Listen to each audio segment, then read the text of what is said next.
Boa tarde, 12 de abril de 2019. Vamos continuar o tema alquimia. Ali tem um estudo mais aprofundado envolvendo a alquímica moderna e a herança da alquimia, da química antiga. Instituto de Ciências Exatas da Terra, Departamento de Psiquiatria, de Química e Licenciatura em Química. Ali é departamento, é errado ali. Lá do SlideShare. Lembrando então que a alquimia é a química, alquimia.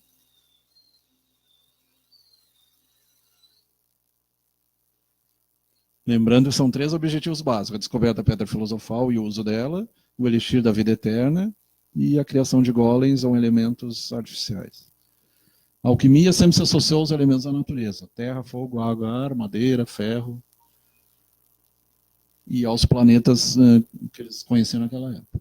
A precursora da química, a alquimia vem do árabe al-Kemi, a química. Lembrando também que Kemi é o nome do Egito, o nome antigo do Egito, Terra Vermelha. Começou a se desenvolver por volta do século III a.C. em Alexandria, Antigo Egito. Então, a escola de Alexandria. Juntamente com a gnose e outras.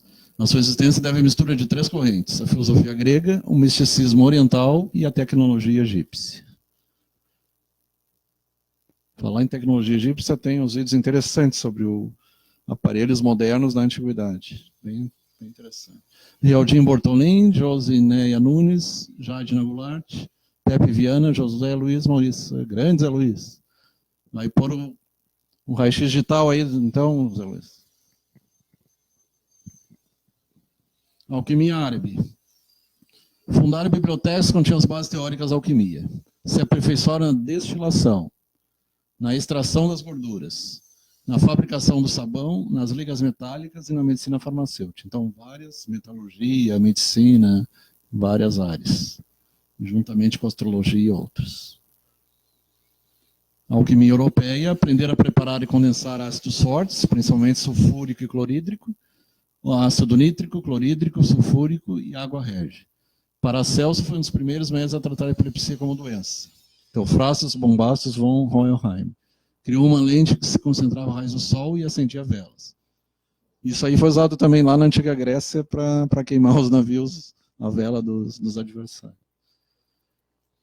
Alquimia chinesa, o objetivo é chegar à imortalidade. Dedicaram-se prioritariamente à descoberta do elixir da longa vida. Criaram elixires à base de enxofre, arsênico, mercúrio e não obtiveram sucesso ao busca, até porque a maioria dos alimentos acabam matando o indivíduo. Provavelmente foi o que aconteceu, né?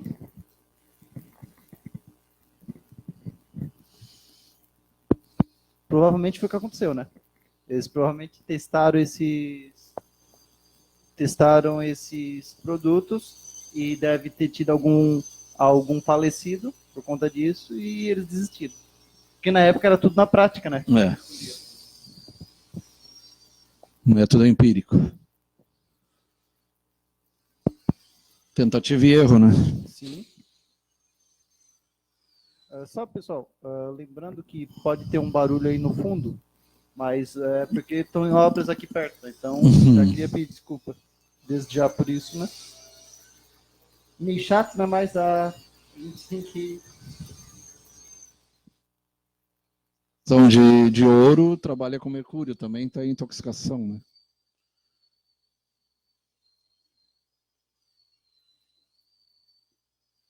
E quem trabalha amargo, hoje não se usa mais amargo, antigamente se usava mais, hoje está substituindo os materiais. Os dentistas estão substituindo.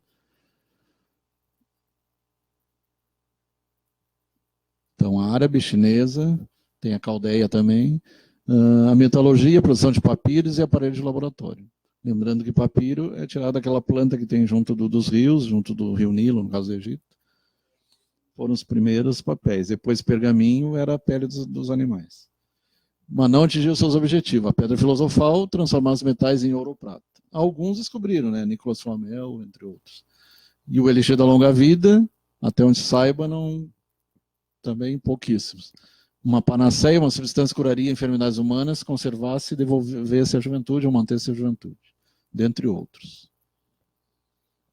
Aliás, o Nicolas Flamel tinha cara de sapo, né? Era um cara feio, um cara estranho. Acho que não era da Terra hoje. O Hermes Trismegisto, identificado como sendo um deus egípcio, significa 3 vezes grande e representa o poder intelectual. Tem a tábua de esmeralda que fala nas 7 leis de Hermes. O de cima é igual ao que está embaixo. Oi? A tábua de esmeralda. O princípio da unicidade, tudo é mental, o princípio da polaridade, o princípio do masculino e feminino, do claro e escuro, tudo ele já vinha falando. Os laboratórios começaram a existir, porém escondidos ou sob constante vigilância. Por causa dessa vigilância, idealizaram uma linguagem cheia de símbolos. Terra, água, fogo e ar, e mais o símbolo dos planetas, o símbolo do... Falamos semana passada. Ferro, esmeralda, estrôncio, chumbo e por aí vai. A mística sempre foi uma das ferramentas dos estudos alquímicos. Se você estudar aquele químico, aquele protestante alemão, também ele fala dessa alquimia aí. Ramon Leite, José Luiz Furmansky, Cauã Coelho. Então, caráter místico. Absorveu ciências ocultas da Mesopotâmia, Pérsia, Caldeia, Egito e Síria. Lembrando que Mesopotâmia e Caldeia é quase o mesmo, né? São entre o Tigre e o Eufrates. A Pérsia é o tal Irã. Os alquimistas usavam fórmulas e recitações mágicas, e a Síria é o Antigo Edom, destinados a invocar deuses e demônios favoráveis a operações químicas. Vivendo sob forte pressão da sociedade, eram acusados de pacto com o demônio, podendo ser queimados vivos pela Inquisição da Igreja Católica. Os manuscritos foram elaborados em forma de poemas alegóricos incompreensíveis aos leigos. Eu te faço jurar pelos céus, pela terra, pela luz, pelas trevas. Te faço jurar pelo fogo, pelo ar, pela terra e pela água. Te faço jurar pelo mais alto dos céus, pelas profundezas da terra e pelo abismo do Tártaro, que é a antiga concepção do inferno, né? Do Hades. Te faço jurar por Mercúrio e por Anubis, o Senhor dos Mortos, pelo rugido do dragão Quercorubus, pelo latido dos cães de 3 tetas, o Cérbero, ali está errado, é 3 cabeças, né? E o guardião do inferno. Te conjuro pelas 3 parcas, pelas 3 fúrias, pela espada, a não revelar a pessoa alguma nossas teorias e técnicas. Existiam muitas sociedades iniciáticas. É engraçado, né, que aqui nós tivemos um errinho que chegou a ser engraçado, né, porque não é o cachorro de 3 tetas, né, o Cérbero, pela mitologia, era o cão de 3 cabeças. De acordo com a mitologia grega e de outros povos, ele era quem guardava o portão do Tártaro, né? Então, antes de chegar ao submundo, tinha que passar pelo Cérbero, né? Na época eles acreditavam muito, né, nessas coisas, né? E do Cérbero também tem uma outra variação de cão também, que é chamado Hellhound, que é o cão infernal, que eles chamam, que é uma espécie de cão, só que ele... Preto ou vermelho? É o cão preto, é preto. Muitas vezes ele é representado como um cão de fogo. E os olhos... e geralmente ele é associado à noite. E ele também é uma variação... mesmo do cão dos Baskervilles. É uma variação de um cão do submundo também, né? Então, só que o tamanho dele geralmente é o tamanho do cachorro normal, né? Tipo Rottweiler, nesse tamanho ali. Só que o Cérbero, na maioria das descrições, ele era um cão gigante, né? Ele era gigante e ele tinha as 3 cabeças, né? E tinha esse, que era o Hellhound, que era um cão infernal, só que era de cabeça... só que é tamanho pequeno. Alguns Cérberos também, algumas descrições, eles eram menores, né? Mas em geral ele é representado, ele é representado como um cachorro maior. Tem algumas outras variações que na ficção popular é muito utilizada a representação dos Cérberos.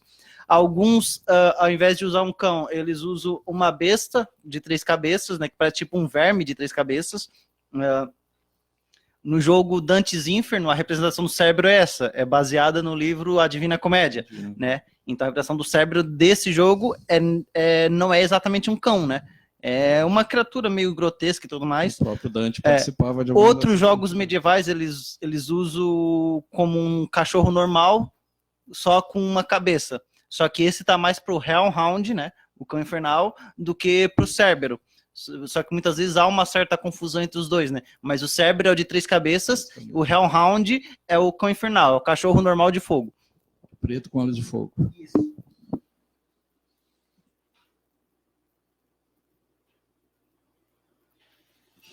Como era o laboratório de alquimista medieval? Aqui nós vemos um laboratório moderno, né? Não era nada parecido com o laboratório de química atual.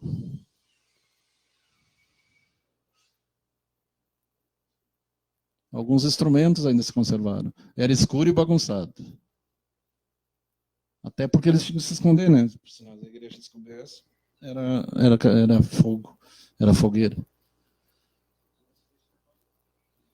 Felipe Cardoso, Ramon Leite e Lucas Coral. Inclusive, se tu lê a história do Conde Cagliostro no YouTube, ele fazia curas, ele não era um cara de todo ruim, só que ele foi perseguido pela igreja, até por inveja, porque como ele curava e muitos padres não conseguiam curar, eles tinham inveja dele. Ele, Saint Germain, entre outros. Muitos, né? A igreja, ela tinha o costume de... Cagliostro também. Durante a era da caça às bruxas que teve nos Estados Unidos também, era... As bruxas de Salem. As bruxas de Salem. Qualquer um, seja homem ou mulher, que eles acreditavam. Mas a lei tinha a parte sexual também. Sim, mas qualquer um que eles acreditavam que tinha... Que nem o Lodum. Que era bruxo, ou era acusado de algum tipo de feitiçaria, eles mandavam para a fogueira. Então, um exemplo, teve um padre que ele foi para a fogueira lá, porque eles acreditavam que ele era envolvido com bruxaria. Então eles pegaram e jogaram o padre... Na verdade, Jordano Bruno, né, em 1600. Só que esse padre não foi para a fogueira. Ele foi morto por ser acusado de bruxaria, mas não chegou a ir para a fogueira. Na época eles tinham outros tipos de tortura, né, para quem era bruxa. A fogueira é mais uma coisa da Inquisição, né? A caça às bruxas clássicas. Na época jogava o gato. Mas as também, torturas também? É. Tanto que tem o Museu da Inquisição. Né? Sim, sim. Os gatos eram pro fogo, eles iam direto pro fogo. Eles queimavam vivo, pegavam os gatinhos e jogavam no fogo. E muitas das técnicas que eles usavam foram usadas posteriormente, mais recentemente pela CIA, por outros... Sim. Eles acreditavam na época que os gatos eram o animal do bruxo, então eles queimavam também os coitadinhos. Por isso que deu a peste negra, né? Então, só para lembrar, gente, gato não é um animal mau, tá? Gato preto e bode preto. Tem um preconceito muito comum hoje em dia com gato. Acha que gato é um animal que só liga para ele mesmo, não se importa com as pessoas. É mentira. As pesquisas científicas apontam que o gato ele realmente gosta das pessoas. E a gente tem experiência, né? Tanto Sim. o Raleigh quanto eu, os gatos são muito afeiçoados. Eles Sim. esperam na porta e tudo. Inteligentes. A gente chega em casa, eles vêm recepcionar a gente. Muita gente acha que o gato vem incomodar, mas não. E se tu não der comida, ele vai pedir pro outro. Sim, é inteligentíssimo. O gato, muitas vezes, quando a pessoa chega em casa, o gato chega miando, nem sempre é comida que ele quer. Às vezes é para cumprimentar a pessoa. Às vezes só dá um carinho. Ele... O gato, ele é um animal... E adora cafuné, né? Sim. Ele adora Ele ronrona, né? Quando tem aquele barulho do ronron, ele tá dizendo que tá gostando. É que nem continue fazendo isso. Que nem o balançar o rabo do cachorro. Sim. Só que, claro, o ronron, ele tem outras funções também, né? O gato, quando ele tá muito doente, tá com dor, às vezes ele ronrona, porque o ronron, ele é emitido numa frequência que ela ajuda, inclusive, a curar enfermidades do próprio gato. Então, pesquisas, pelo menos, têm apontado isso, né? Só que, embora o gato seja um animal muito comum, ainda tem muito segredo sobre ele que a gente não sabe. Que dirá sobre os outros animais, né? Que a gente não tem acesso fácil, né? Então, os animais, eles são um mistério.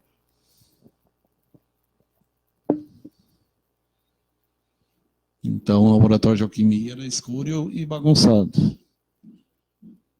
Mais ou menos como o porão da bruxa, né? Mais ou menos comparado. Ali outras representações. Cheio de frascos, cheio de...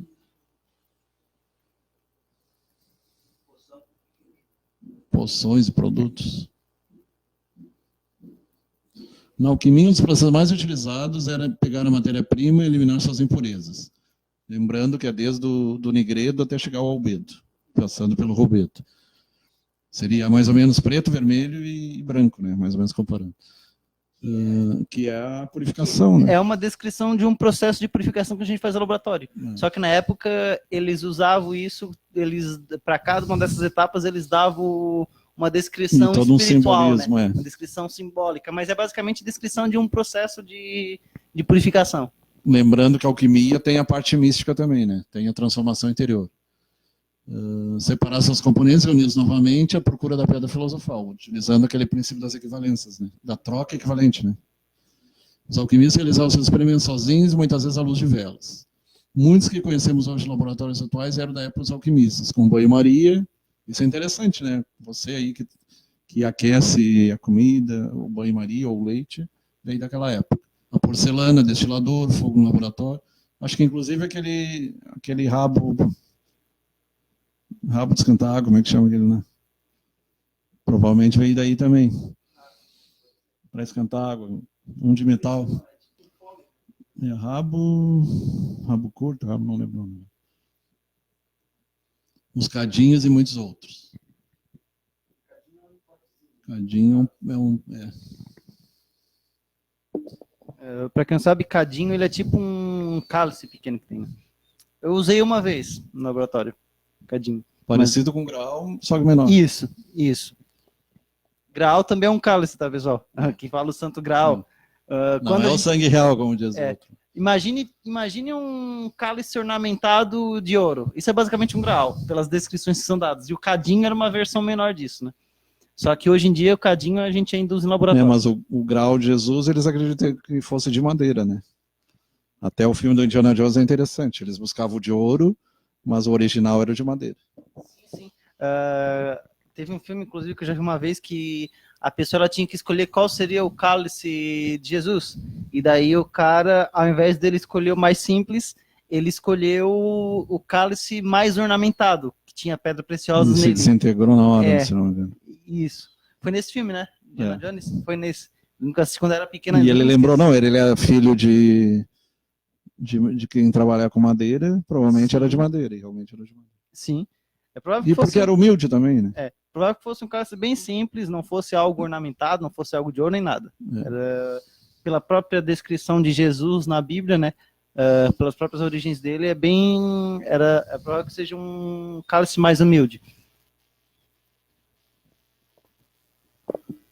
Tem até uma pintura que mostra, de 1400 e pouco, mostra a anunciação do nascimento de Jesus, só que ele mostra uma casa no estilo mais moderno, então o cara era um visionário, o pintor. E ainda mostra 2 discos voadores no céu. Naquela época, 1400 e pouco. Na alquimia, um dos processos... isso aí já foi falado. Então, a transformação. Negredo, rubedo, albedo.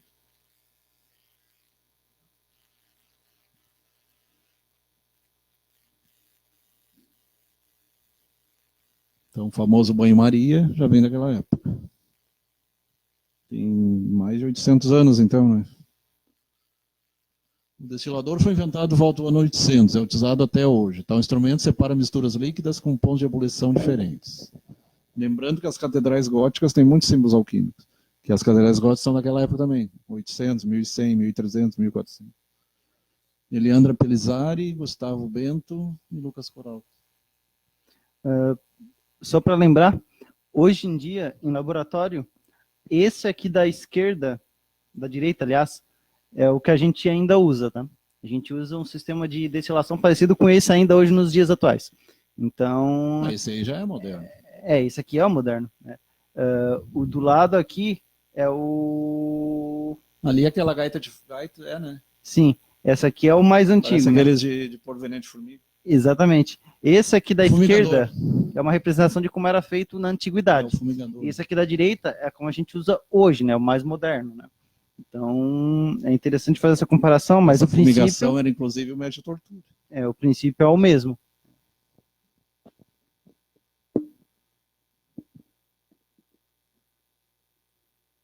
Vai descendo, é o líquido para o líquido, né? Como é que chama aquele processo? Líquido para líquido. Exato, separação líquido-líquido. O fogo dos laboratórios também era utilizado pelos alquimistas, queimar materiais, ferver líquidos, fundir, entre outros.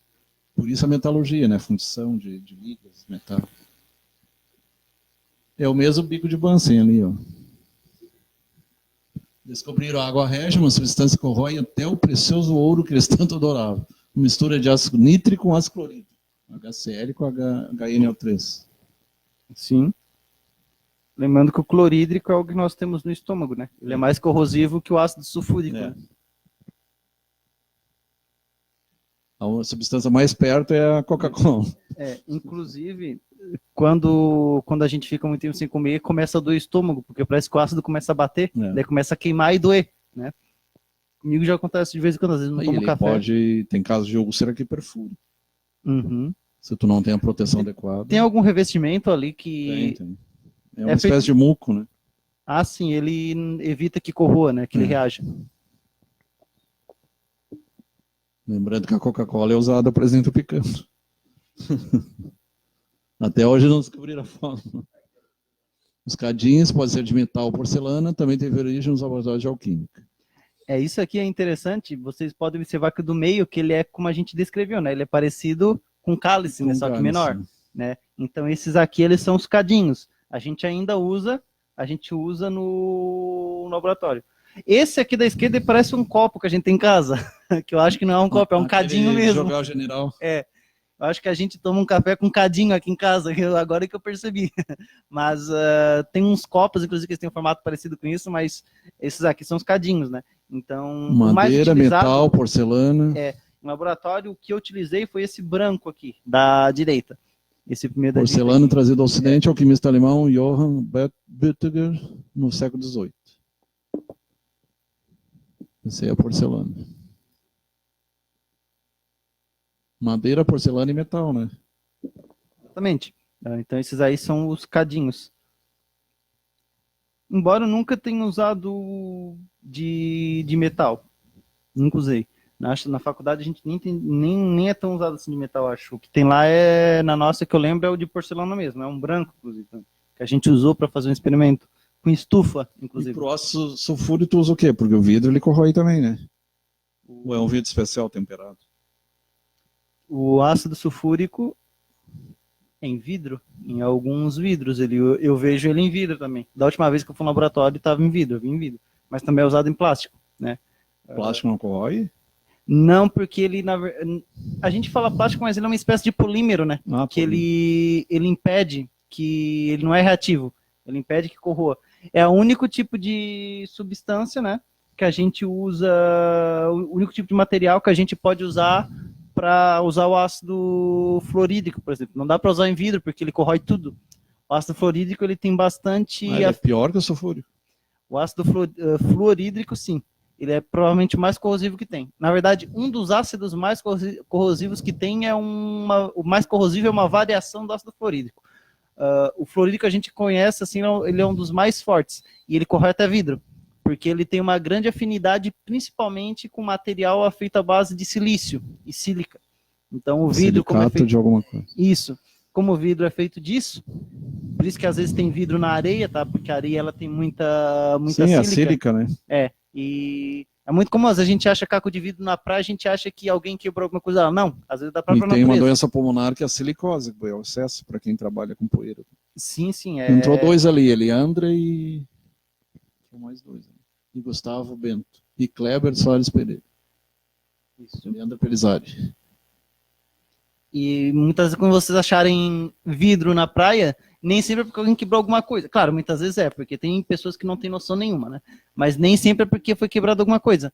Muitas vezes é porque a própria natureza, a própria ação do sol e da areia formou o vidro, né? Então é interessante. E qual é aquele processo ali que o vidro é soprado para tomar forma? Qual? É de sólido para gel? Que Qual? O vidro ele é soprado para fazer o... Sim.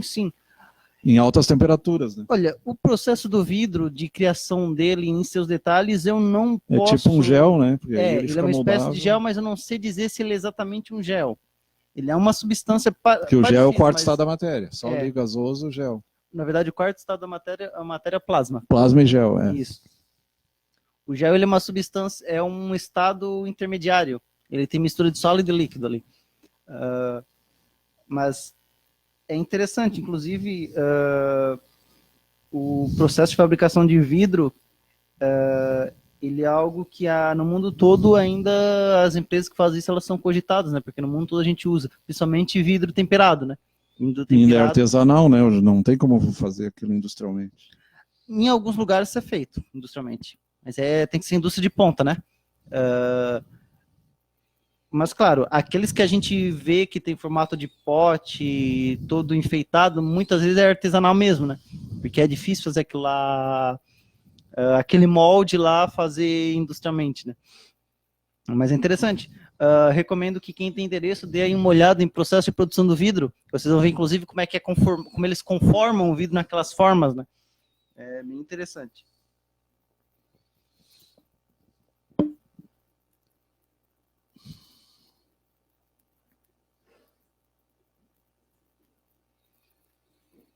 Johann Butler. O ovo filosófico, lá, o vaso hermético, é um vaso fechado, é um vaso sagrado, usado a criar alta pressão e temperatura, controlado a gestão dos 3 princípios da matéria, diversos regimes, graus, fogo sobre fogo secreto. Alta pressão. A retorta provavelmente é uma evolução, adaptação da lâmpada árabe e é utilizada até hoje em destilações e sublimações. É a mesma lâmpada do Aladim, né? Parecida, né? O formato é parecido, é baseado naquela. Não é igual, mas é baseado, né? Pelo próprio formato a gente observa aqui. Sublimações e destilações. Inclusive, muita gente não sabe, né? Mas o Aladim, a história do Aladim faz parte do livro As Mil e Uma Noites, e eles têm bastante coisa da própria cultura deles, né? Aquele livro. Hoje a gente vê o Aladim como um desenho animado da Disney, mas não é bem isso. E, na verdade, saiu de uma obra, e lá, se a gente observar a história do Aladim, a gente vê que é a descrição de muitos costumes árabes da época, né? Então, a crença no gênio, por exemplo, devido ao desenho, a gente tem uma crença de que o gênio é uma pessoa muito inteligente ou um ser bonzinho, mas não. Eram os jeans que eles chamavam, né? Tanto bom quanto ruim. Eles podiam ser bons, mas tinha uns que eram maus. E eu acredito que o tapete voador, ou ele simboliza a saída do corpo, o desdobramento, ou pode simbolizar também, porque se tu lê a antiguidade, tinha máquinas voadoras. Por mais que pareça, tinha os vimanas na antiga Índia, provavelmente no Egito, máquinas voadoras. Sim. É bem provável que ele esteja mais puxado para um significado simbólico, né? Desdobramento da alma, né? Isso. Como no Astral Projection. Isso. Projeção astral. Popular projeção astral. No caso, seria uma que animação, a gente faz toda né? noite, nem sempre a gente lembra. Objeto animado, né? Lembrando, pessoal, semana que vem nós não vamos ter o programa, né? Não vai ter o programa Filosofando, nem o programa Bola Rolando na sexta-feira, porque é feriado, né? Sexta-feira Santa.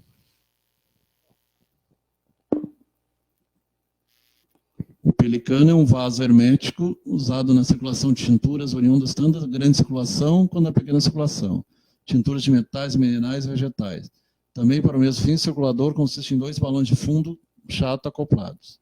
Eles parecem com a circulação pulmonar e cardíaca, né? Inclusive, isso aqui a gente também observa, quem é bastante detalhista observa nos cenários do Aladim, né, que aparece esse tipo de vaso aqui. Ou em cenários de qualquer tipo de história árabe, se a gente observar, a gente vai ver que tem algum vaso desse aqui escondido, né, por lá. Cenário, fundo, né, a paisagem de filmes, de desenhos animados que tem árabe, geralmente tem esse pelicano. Que eu não sabia que Na nova novela 6. Os 2 pelicanos. Eu não sabia que o nome era esse. Eu conhecia esse vaso, mas não sabia que ele é chamado de pelicano. Os 2 pescoços ali. Isso.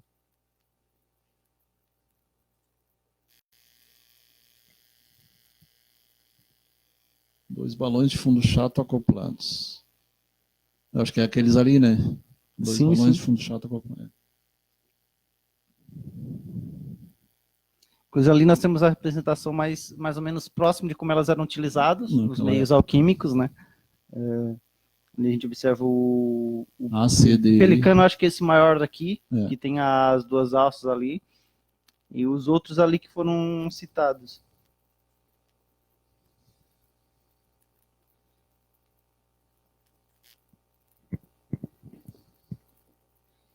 E sempre o forno ali para aquecer, né?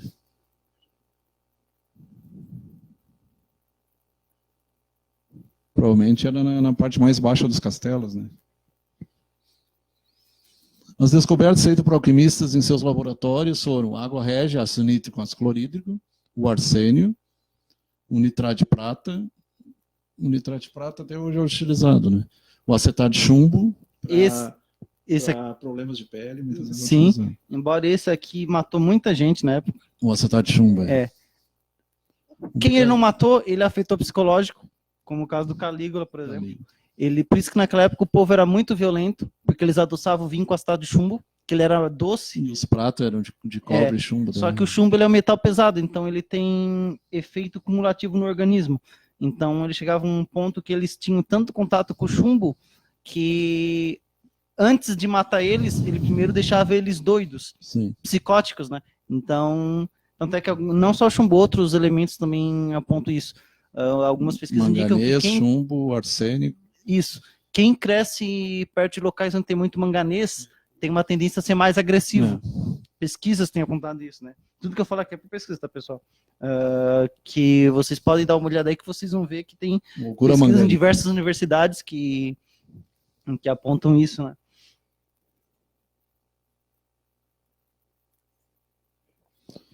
Sulfúrico, bicarbonato de potássio, também usado bastante, ácido clorídrico, cânfora, para contraturas, contusões, ácido benzoico, nítrico, sulfato de sódio, sulfato de amônia, alifotom S. Fósforo, potássio cáustico, hidróxido de potássio, é a do sabão, né?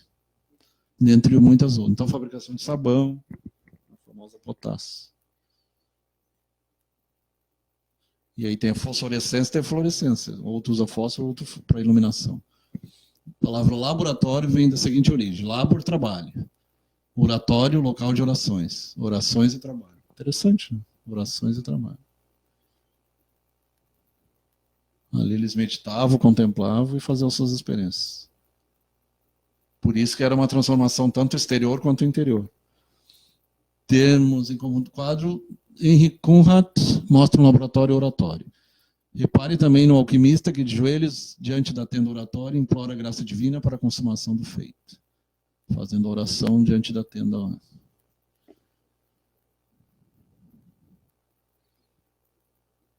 Aurum nostrum não é aurum vulgio. O nosso ouro não é ouro vulgar. Transformai-vos em pedras filosofais vivas. Esse é o objetivo maior. A transformação interior. A espiritualização. Lembrando que quem é eterno é a alma, não o corpo. O que mostra ali? Creio que são os frascos. Alguns frascos de substância que eles utilizavam. Ah, tá. É que nem tampa de geleia que tu põe para ficar bem vedado. Sim. Na época pode ver que não é o nosso vidro que usava, era outro material, né? Um material mais pesado que tinha. Né? E lá as fórmulas, né? Que seriam as bulas hoje, né? Exatamente. Como já vimos na história da alquimia, todas as descobertas eram alcançadas através da ânsia por resposta para as principais finalidades. Transformar metais mercúrio e chumbo em ouro ou prata, preparar a elixir da longa vida, uma panaceia que cura todos os males, desenvolve juventude e consegue transformar o espiritual do alquimista de homem caído em criatura perfeita. A busca da imortalidade. Só que quem buscava a imortalidade física caía no erro que tudo se transforma, né? Não, nada é para sempre.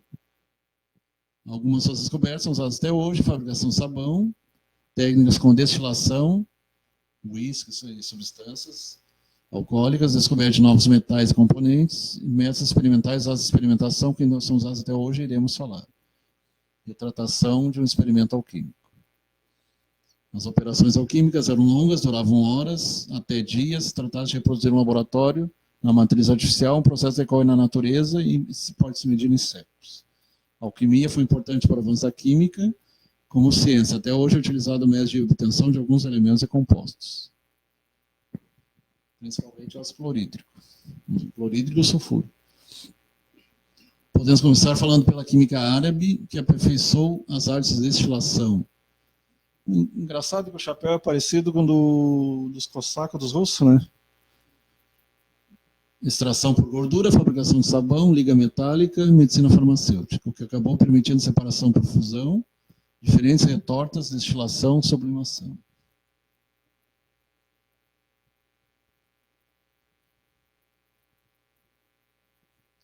Eu não chuto como cientista, eu chego a conclusões baseadas em observação e experimentação. Sheldon Cooper. O legado deixado pela alquimia pode ser notado quando a química adquire contorno de ciência moderna e objetiva. As operações experimentais realizadas pelos alquimistas, juntamente com os materiais utilizados, foram mantidas, não importando mais a forma subjetiva de interpretar os fenômenos. Nesse ponto, a ciência moderna nasce com a determinação de objeto específico de estudo e um método para realizar esse estudo. Aí lembrando Francis Bacon, entre outros. A partir de então, observação e experimentação começaram a ser fundamentos da ciência moderna. Paracelso, Hahnemann, Francis Bacon, eram os principais. O próprio Newton também estudava alquimia e ainda física. Nesse âmbito, podemos citar Zósimo de Panópolis, 300 d.C., e Olímpio-Odoro, um grego-egípcio, 425 d.C. Autores contribuíram e comentaram os trabalhos alquímicos no período helênico, persiste até a atualidade. Lembrando que a verdadeira data do nascimento de Jesus é 6 antes da Era Comum, e ele teria morrido no ano 26 depois da Era Comum.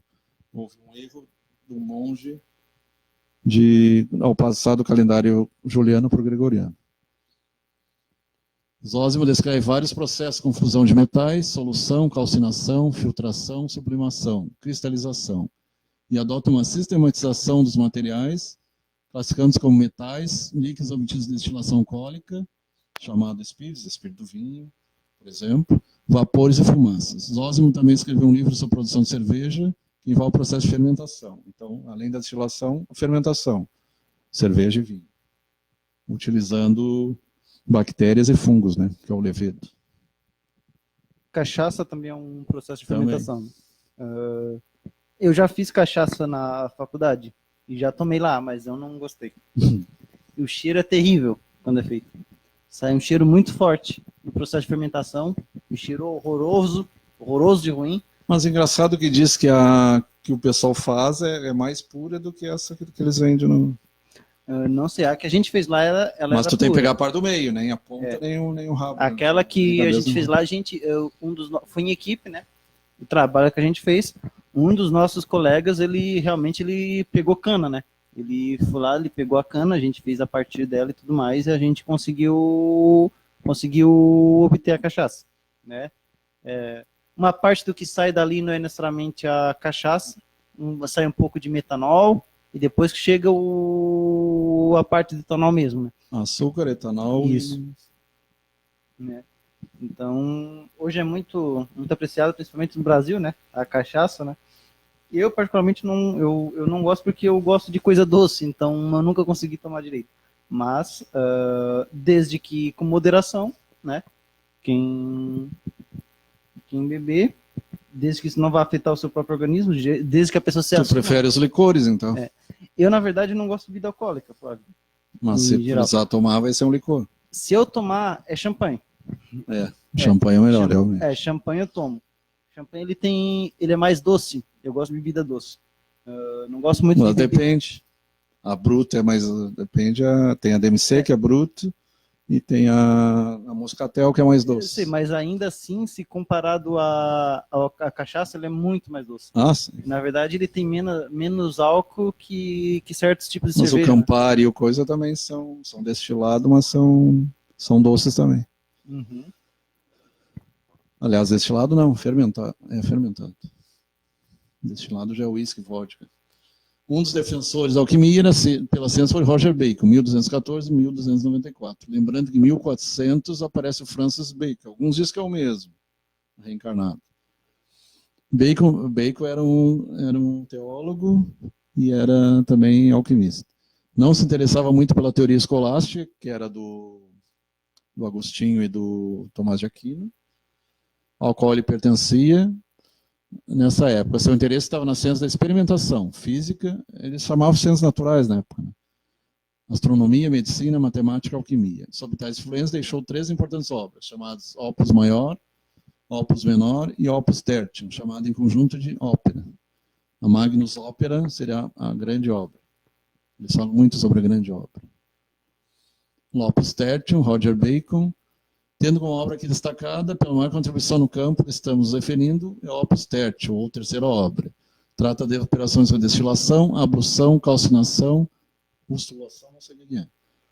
Moagem, mortificação, sublimação, proporção, decomposição, solidificação, fixação, liquefação, projeção, depuração. Alquimia operativa, prática e a especulativa na teoria.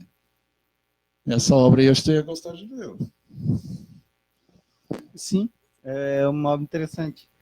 Ela descreve o princípio básico, né, de experimentação química, né, que a gente tem. Uma ali eu não sei. Já leu essa aqui? Não li, mas já li a respeito do que ela descreve, né. Um termo ali que eu nunca trabalhei, eu nunca ouvi em todos esses anos da faculdade foi a ostulação. Confesso, esse é um termo que eu não conheço. provavelmente esse nome ele tem outro nome hoje em dia. A gente vai trabalhar com ele sobre outro nome, que daí talvez seja por Se isso. você achar aí, pode contribuir. Kleber. Ah, tu vai procurar?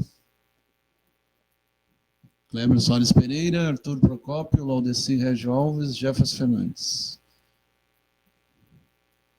Uma das ilustrações do livro Destilação de Hieronymus Brunschwitz. Tinha 2 Hierônimos, né? Tinha outro Hieronymus também. Livros de natureza prática, como Liber de Arte Destilandi, de Simplicibus, ou Livreto da Arte de Destilação, de Hieronymus Brunschwitz. Isso aí provavelmente é lá na Noruega. Publicado em 1500, e outro Tratado de Destilação, edição melhorada de 1512, passado a ter grande interesse. Preocupação especial com o teste de destilação. Extrair essências dos objetos, principalmente das plantas, para uso na preparação de remédios e elixires.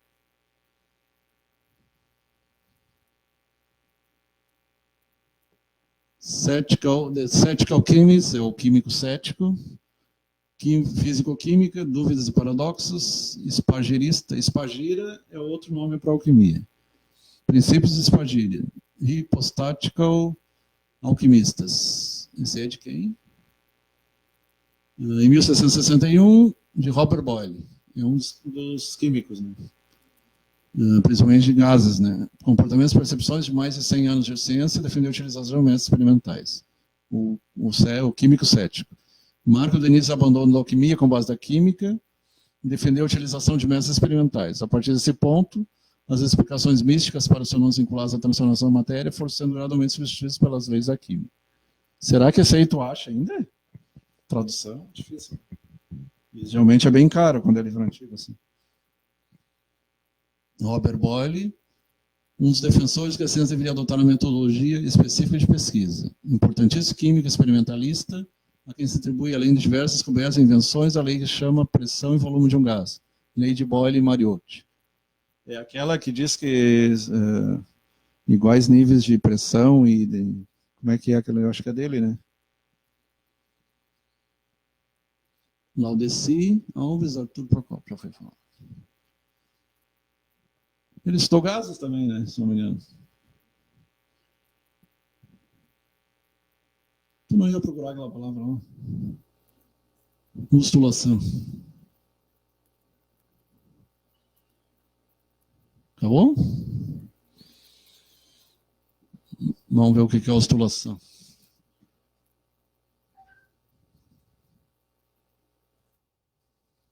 Seguindo passos.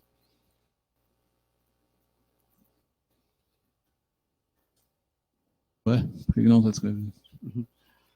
Vamos ver agora o que é ostulação. Já para explicar de uma vez o que seria, né? Ústula. Lembrando, hoje encerra, né, alquimia, né, Flávio? Hoje encerra a alquimia. Ústulação. Operação de fazer expelir uma substância de outra, enxofre de um minério por meio de aquecimento em múfia, aquecimento e presença de ar de um composto por meio dessa decomposição e oxidação de alguns elementos. Metalurgia. Então, Queima de sulfeto. Ele é um processo químico utilizado na metalurgia que consiste em aquecer um sulfeto na presença de oxigênio, conhecido também como queima de sulfeto, geralmente aplicado para a obtenção de metais como chumbo, cobre, prata, zinco e mercúrio. Então, é um método que é utilizado para separar o sulfeto desses metais, basicamente, né? Porque sempre que eu acho na natureza muitos desses metais, se eu quero isolar eles, eu preciso de processos específicos. E, pelo que eu entendi, a ostulação seria um desses. Né? Isso. Por isso que não se vê muito ele em laboratório, né? Porque não é um método que a gente vai utilizar muito em laboratório sem ser para físico-conhecimento mesmo. Né? É mais a metalurgia. Né? É mais na metalurgia. Na metalurgia eles usam bastante. Né? E é interessante, eu não conhecia esse método. Né? Lembrando que o pai da metalurgia é o Vulcano, né? Sim. O famoso Saturno. Então, boa noite a todos e até daqui a 15 dias.